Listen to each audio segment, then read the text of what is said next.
If you're interested in learning how to draw better, you've come to the right place. This is Gabriel I. Art, and I am going to be helping you draw better. Now, I have a nice little lesson plan set up to take you from zero to master, and it's a very interesting process.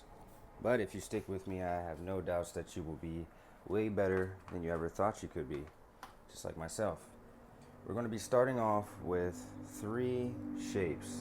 And the reason why we're starting off with these simple shapes is because these shapes are found all throughout drawing, all throughout art making, everything in between. Let's start with the circle. Circle is very simple. I think everybody is aware of it. But to draw it consistently and well is a pretty interesting task. Now, what I like to do is I like to draw multiple lines, and as you can see, they're not all going in the same direction. I'm just using one line. And eventually, I created a thick, pronounced circle.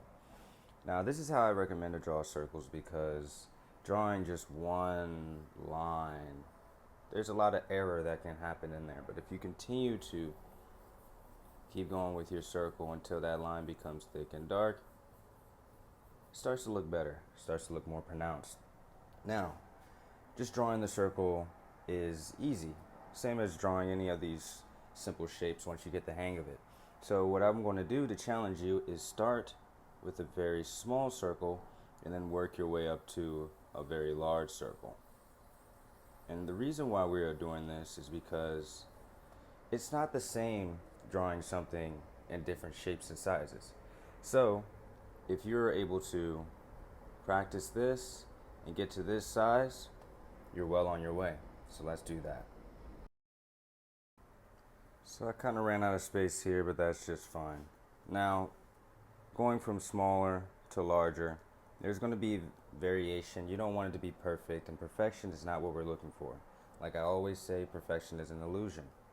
So now we will head on over to the square. Rectangles, squares are exactly the same when it comes to the making of them. I like to start on one side, then the other, then the top to the bottom. Now you don't have to do it like that. You can do it in any different way, shape, or form. But similar to the circle, the square or the rectangle will look better and better the more lines you use to create that circle, square, rectangle, triangle. It's all the same. So to keep it simple, we're going to do the exact same thing. Go small and then come to our big boy over here.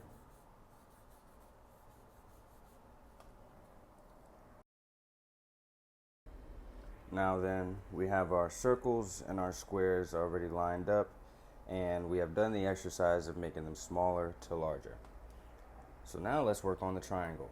Triangle is very, very special because it is almost everywhere in the world, and it will very much help you in your drawing, your painting, whatever your medium is. Understanding these simple shapes will make you a better artist, just bar none. So let's get into it. Same thing that I was doing before. And like I said, we're trying to get rid of that idea of perfection. We're building confidence in our mark making, and we will do the exact same thing that we did for these other shapes with this one. So we got our big boy over here, and then we'll start from small and find a way to get ourselves to this one right here. So we have a bunch of circles, a bunch of squares, and a bunch of triangles. Now, normally what I like to do is, when we get to this point, is to highlight that not all of them look the same. And that's by design, because you're a human, and you shouldn't really want everything to be exactly the same. If you're trying to get to that level, then sketching before getting into major work is definitely the way to go. But the next thing I like to do, and this is the final thing I do, is overlap a little bit these shapes to kind of release that idea of preciousness.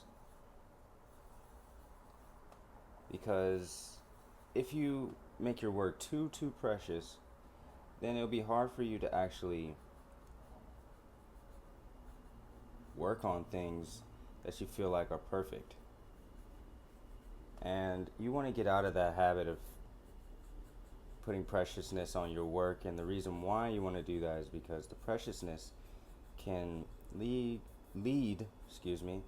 to stagnation, making it harder to work on things that you've already done, making it harder for you to improve things that you've already done. So it's very imperative that you practice drawing over stuff. That's a very key point that I think that I've developed over the years, and yeah. So practice these shapes, and once you practice them, there will be another video for you right after this one to tell you what to do next. And until then, hope you enjoy your day or night, and I'll see you in the next one.